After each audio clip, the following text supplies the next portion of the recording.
Good morning my dear students. पिछले वाली video में आपने जाना था कॉम्पिटेंट होस्ट के बारे में। जैसा कि आपको पता है हम चल रहे हैं बायोटेक्नोलॉजी पर और हमें ये देखना है कि बायोटेक्नोलॉजी में जो नेक्स्ट पॉइंट है वो क्या है। तो कॉम्पिटेंट होस्ट हमने पिछले वाली वीडियो में एक्सप्लेन कर दिया है, आपको बता दिया है, नोट्स आपको केयरफुल बनवा दिए हैं। तो अब देखेंगे कि कॉम्पिटेंट होस्ट में दो मेथड को हमने यूज किया था, एक केमिकल मेथड और एक फिजिकल मेथड। तो उसमें हम उन मेथड्स की चर्चा करेंगे आज की इस वीडियो में, ठीक है। और देखते हैं कि हमारा और नया टॉपिक क्या होता है। तो देखिए पहली वाली हेडिंग हमारी क्या है, कॉम्पिटेंट होस्ट। ये कॉम्पिटेंट होस्ट में तो the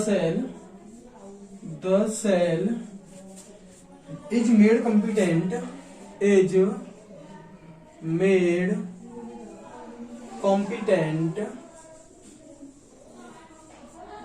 The cell is made competent by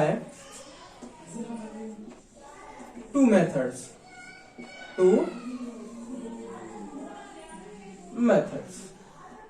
पहला वाला मेथड क्या होगा हमारा, केमिकल मेथड।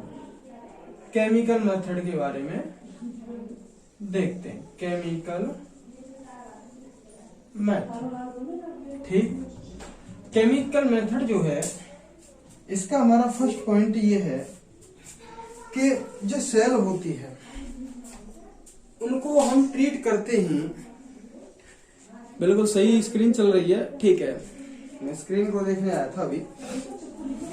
इसमें देखेंगे पहला वाला पॉइंट क्या कहता है केमिकल मेथड का, cell is treated with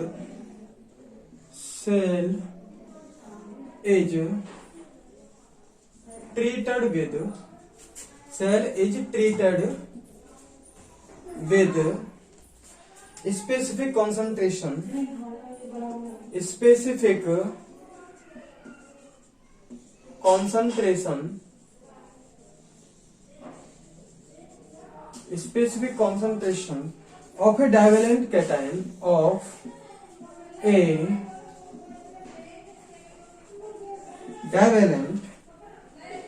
cation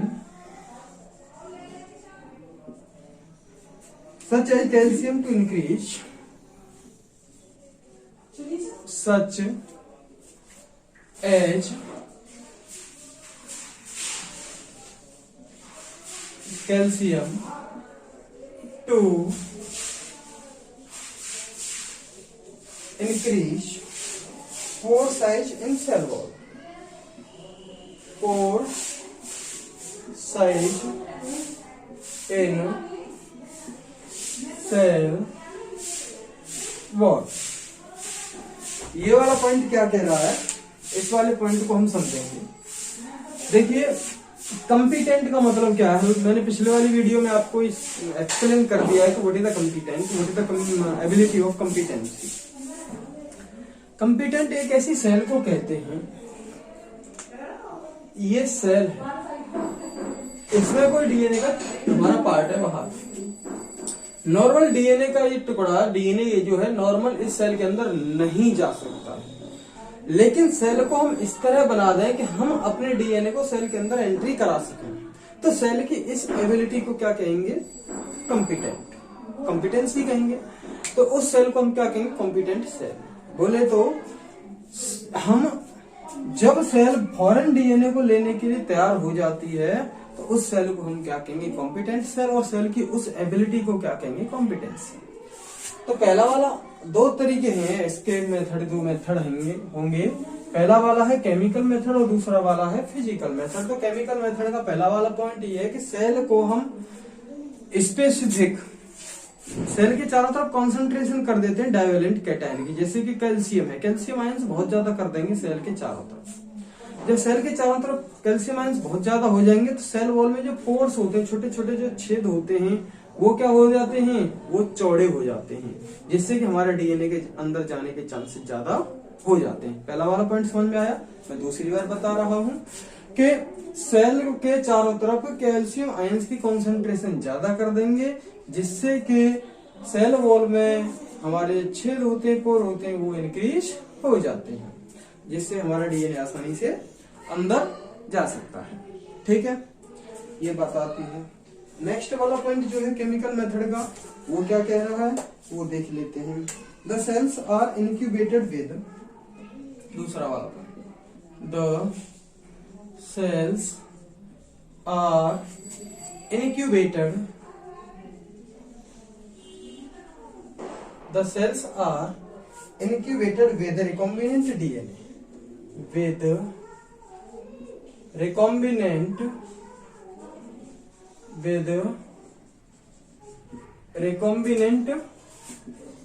DNA, with recombinant DNA on ice,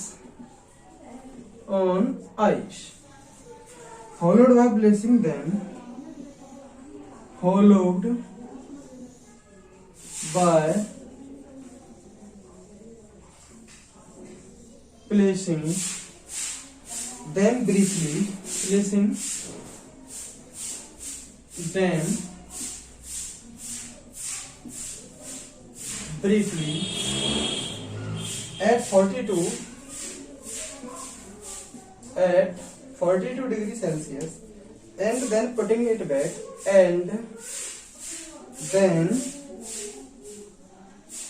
putting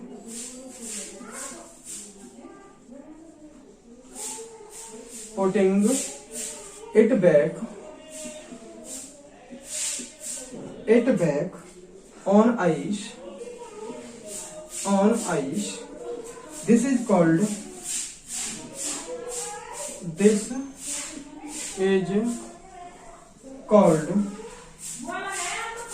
heat shock treatment.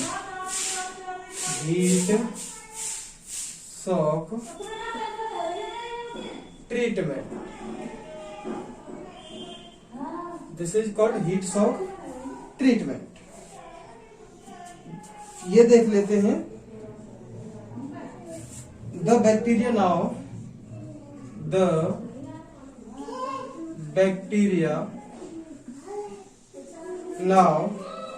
take up the recombinant DNA. The recombinant DNA, ये देख लो। पहला वाला पॉइंट आपकी समझ में आ गया था। सेल के चारों तरफ डाइवेलेंट आयन के जैसे कैल्शियम आयन है, उनकी कॉन्सेंट्रेशन इंक्रीज कर देते हैं, जिससे कि सेल वॉल के पोर्स जो होते हैं वो इंक्रीज हो जाते हैं, सेल वॉल में छेद पाए जाते हैं वो चौड़े हो जाते हैं, जिससे कि आसानी से हमारा डीएनए सेल के अंदर आ सकता है, स्पेशली सेल वॉल को क्रॉस कर सकता है। ठीक है, अब देखिए सेल वॉल तो क्रॉस करवा दी हमने, बाकी सेल मेम्ब्रेन की भी तो कहानी है भाई। देखो क्या कहानी है कि cells are incubated with recombinant DNA on ice.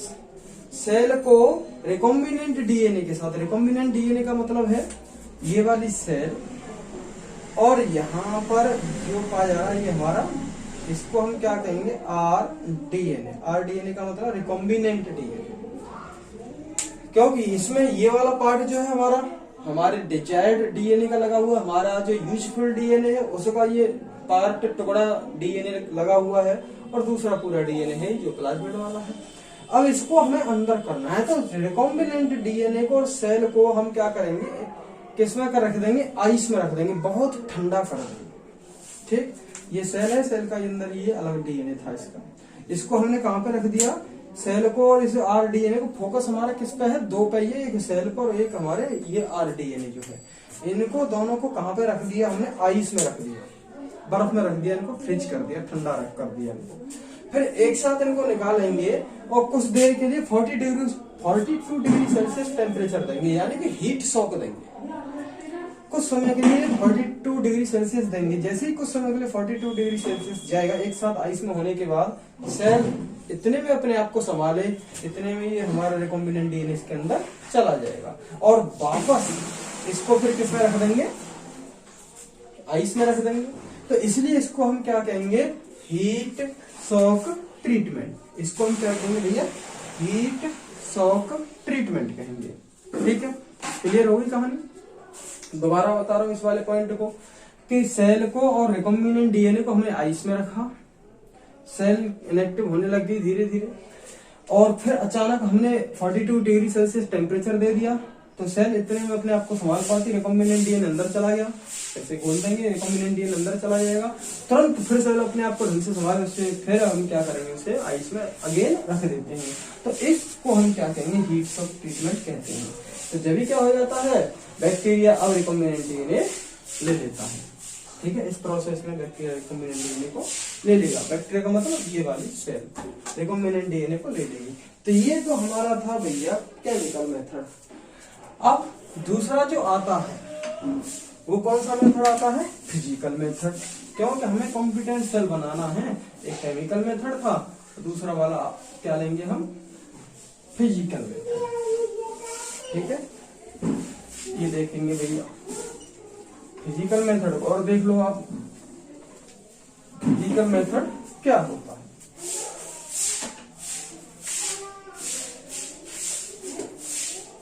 Second वाला है फिजिकल मेथड। पहला वाला पॉइंट क्या कह रहा है इसका, फिजिकल पहला वाला है micro injection method. Micro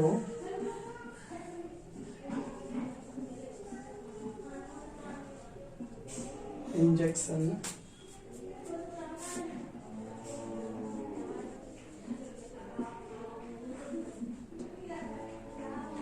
physical method हमारा पहला वाला माइक्रो इंजेक्शन मेथड। माइक्रो का मतलब अति सूक्ष्म इंजेक्शन देंगे, जैसे recombinant DNA is directly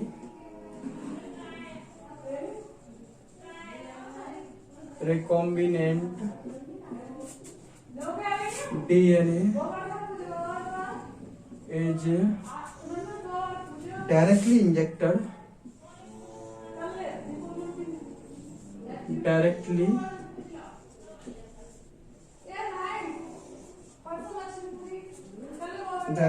injected into the nucleus of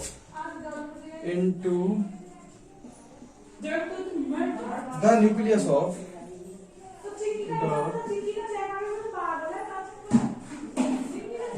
nucleus of an animal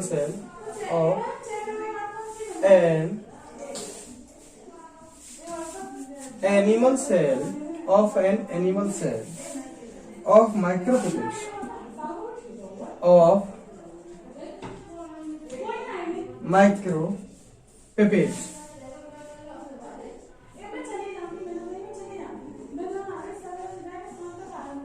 माइक्रोपिपेट्स। देखिए भैया माइक्रो इंजेक्शन को क्या कह रहा है कि फिजिकल मेथड में हमारे अलग अलग मेथड है। पहला वाला कौन सा है, माइक्रो इंजेक्शन मेथड, बहुत अति सूक्ष्म इंजेक्शन। देखो कितना छोटा सा इंजेक्शन होगा, ये देख सकते हैं आप, अनुमान लगा सकते हैं आप, इमेजिन कर सकते हैं कि सेल इतनी छोटी होती है जिसको हम आंखों से नहीं देख पाते, और सेल में हमें इंजेक्शन देना, तो वो इंजेक्शन और कितना छोटा होगा। हम इतने बड़े इंसान हैं, आदमी हैं, और हमारे अंदर इंजेक्शन लगता है, छोटा सा लगता है, और सेल इतनी छोटी है कि जिसको हम आंखों से नहीं देख सकते, उसका इंजेक्शन बनाया है, बहुत छोटा होगा, अति सूक्ष्म इंजेक्शन। तो माइक्रो का मतलब बेहद ही छोटा, अति सूक्ष्म। रिकॉम्बिनेंट डीएनए को डायरेक्टली इंजेक्ट किया जाता है किसके न्यूक्लियस में, एनिमल सेल के न्यूक्लियस में, बहुत माइक्रो पिपेट से, माइक्रो इंजेक्शन की हेल्प से। ठीक है, तो डायरेक्ट एनिमल सेल है ये हमारी, ये एनिमल सेल है, इसका ये न्यूक्लियस है। न्यूक्लियस में क्या होता है, इसका डीएनए। अब क्या होगा, बहुत छोटी सी ये इंजेक्शन बनाएंगे हम, और इसको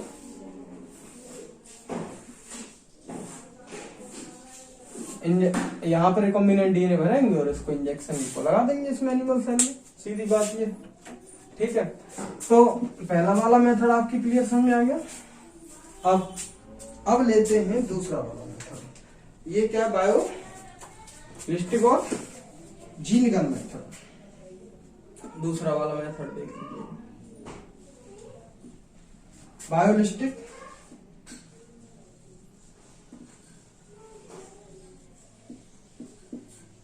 और gene gun method.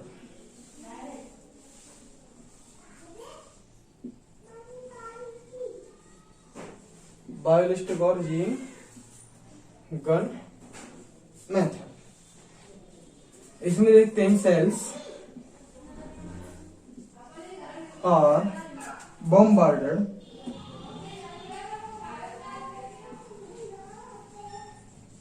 cells are bombarded with high velocity with high velocity with high velocity with high velocity microparticles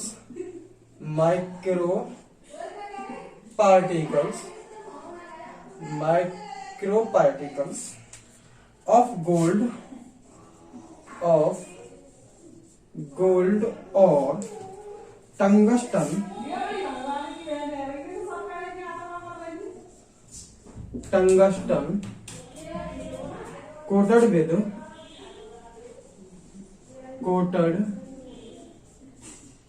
with DNA in plants।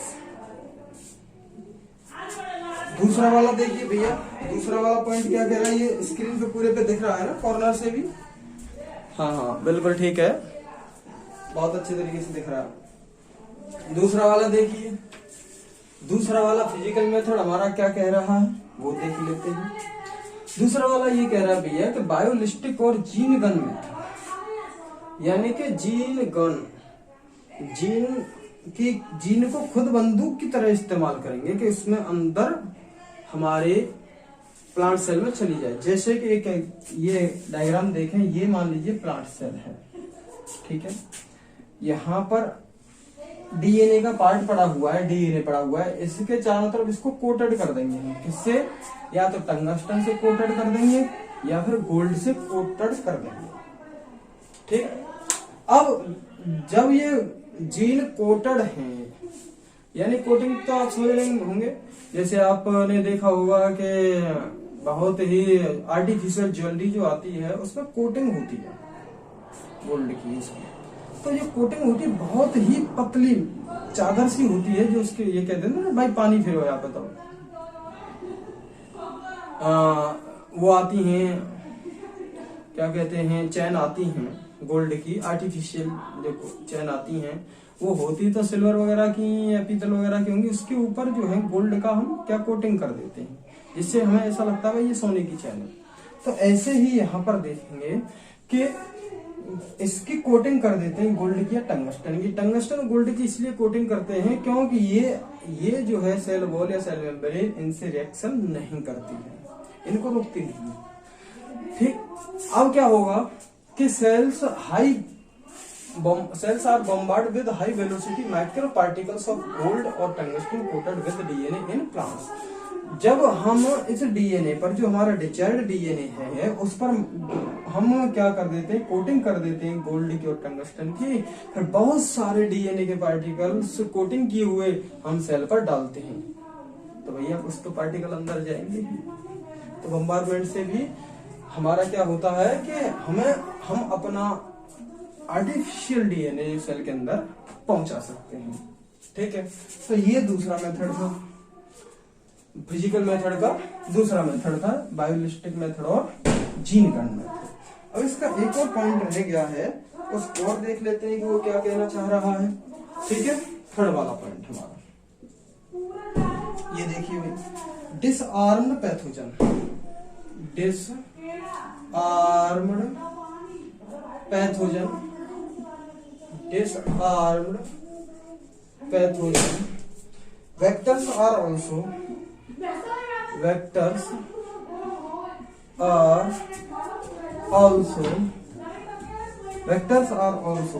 used to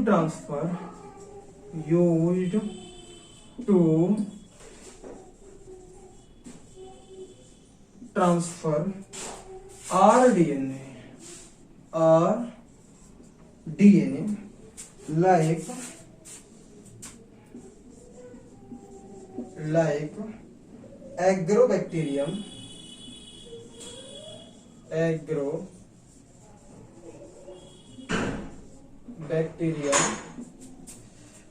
tumefaciens.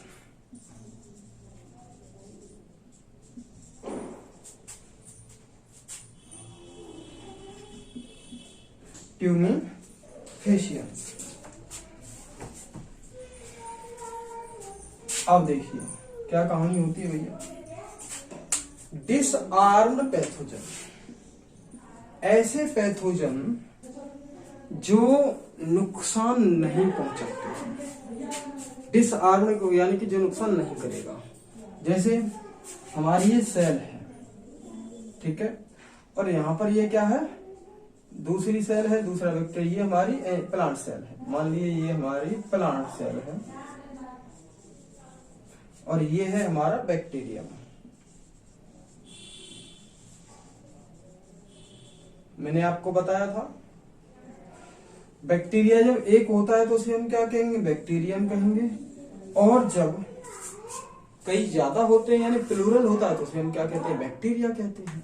देखिए डिसआर्म्ड पैथोजन वेक्टर्स, ये बैक्टीरियम है जिसका नाम क्या है, एग्रोबैक्टीरियम ट्यूमीफेशियंस। ये disarmed pathogen है यानी कि प्लांट सेल में कोई डिसीज पैदा नहीं करता, प्लांट सेल को कोई नुकसान नहीं करता है। ये ट्रांसफर करने का काम आता है, हम इसमें अपना रिकॉम्बिनेंट डीएनए डाल देंगे। जब हमने इसमें अपना रिकॉम्बिनेंट डीएनए डाल दिया, ये हमारा आरडीएनए है, तो जब इसके बैक्टीरिया के अंदर एक तो एबिलिटी है, वो क्या एबिलिटी है, वो क्या योग्यता है कि ये प्लांट सेल को इन्फेक्ट कर सकता है, यानी कि ये प्लांट सेल के अंदर जा सकता है। जब ये बैक्टीरियम एग्रोबैक्टीरियम ट्यूमीफेशियंस जिसका नाम है, जब ये प्लांट सेल के अंदर चला जाएगा तो इसके अंदर जो प्रेजेंट है हमारा रिकॉम्बिनेंट डीएनए, वो भी प्लांट सेल के अंदर चला जाएगा कि नहीं चला जाएगा। तो इस तरह क्या होगा, हमारा टारगेट क्या है, हमारा मेन उद्देश्य क्या है कि हमें अपना रिकॉम्बिनेंट डीएनए प्लांट सेल के अंदर भेजना है। तो इसमें अंदर डाल के अपना प्लांट सेल में अपना डीएनए भेज सकते हैं, अपना डिजायर्ड डीएनए भेज सकते हैं, ये हमारा टारगेट है। ठीक, तो disarmed pathogen vectors are also used to transfer rDNA like Agrobacterium tumefaciens। Disarmed pathogen जैसा कि एग्रोबैक्टीरियम ट्यूमीफेशियंस है, ये भी क्या होते हैं, हमें अपने रिकॉम्बिनेंट डीएनए को प्लांट सेल के अंदर भेजने में हम इनका यूज कर सकते हैं। दोबारा एक एक बार और देख लीजिए क्या था। देखिए हमने क्या पढ़ा था, कॉम्पिटेंट सेल के बारे में जाना था। कॉम्पिटेंट सेल का मतलब ऐसी सेल जो फॉरेन डीएनए को लेने के लिए तैयार हो जाती है, उसे हम क्या कहेंगे, कॉम्पिटेंट सेल कहेंगे। उससे जो सेल के अंदर जो फॉरेन डीएनए जाएगा, दो मेथड के द्वारा जा सकता है, एक केमिकल मेथड होता है और एक फिजिकल मेथड होता है। केमिकल मेथड को हम ऑलरेडी एक्सप्लेन कर चुके हैं, फिजिकल मेथड को देख लेते हैं। फिजिकल मेथड में हमारी तीन प्रोसेस थी। पहला वाला क्या है, माइक्रो इंजेक्शन मेथड, दूसरा वाला बायोलिस्टिक और जीन गन मेथड, तीसरा वाला डिसआर्म पैथोजन वाला था। पहला वाला क्या कह रहा है, recombinant DNA directly micro injection के थ्रू हम एनिमल सेल में भेज सकते हैं। पहला वाला रिकॉम्बिनेंट डीएनए को माइक्रो इंजेक्शन में लगा के हम डायरेक्टली इंजेक्ट कर सकते हैं एनिमल सेल के न्यूक्लियस में, पहला वाला। दूसरा वाला, हम अपने रिकॉम्बिनेंट डीएनए को कोटिंग कर सकते हैं गोल्ड की और टंगस्टन की, फिर उस पर बम्बारमेंट कर सकते हैं जिससे कि हमारा डीएनए भी जो गोल्ड के अंदर है, टंगस्टन के अंदर है, वो सेल के अंदर एंट्री कर जाता है। तीसरा वाला क्या कह रहा है हमारा कि हम डिसआर्म्ड पैथोजन को, डिसआर्म्ड का मतलब होता है जो हानिकारक नहीं है, ठीक है, जिस पर हथियार नहीं है, यानी कि ये नुकसान नहीं करेगा, उस पैथोजन को हम इस्तेमाल कर लेते हैं अपने रिकॉम्बिनेंट डीएनए को अंदर भेजने के लिए। ठीक है, ये बात हो गई हमारी। तो ये हमने देखा कि ये तीन मेथड हैं। पहला वाला मेथड देखा, दूसरा वाला मेथड देखा, micro injection method, biolistic method और डिसआर्म्ड पैथोजन वाला मेथड, ये हमने देखे थे। तो इस वीडियो में बस तो इतना ही, मिलते हैं आपको नेक्स्ट वीडियो में एक नए टॉपिक के साथ। तो thank you very much for watching this video।